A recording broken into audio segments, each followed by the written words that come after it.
नाशिकमध्ये संशयास्पद वस्तू आढळल्यामुळे खळबळ उडाली आहे। गोविंदनगर परिसरामध्ये नागरिकांमध्ये सध्या आपल्याला भीती पाहायला मिळते। पोलीस आणि बॉम्ब शोधक पथक सुद्धा तिथे पोहोचले आणि त्यांच्याकडून तपासणी सुरू आहे।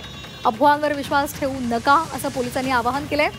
नाशिकच्या गोविंदनगरमध्ये संशयास्पद वस्तू आढळून आलेली आहे आणि त्यामुळे खळबळ उडाली आहे। एका थर्माकोलच्या बॉक्समध्ये बॅटरीसह इलेक्ट्रिक बटन आढळून आलेलं आहे आणि त्यामुळे नागरिकांमध्ये घबराट पसरलेली आहे।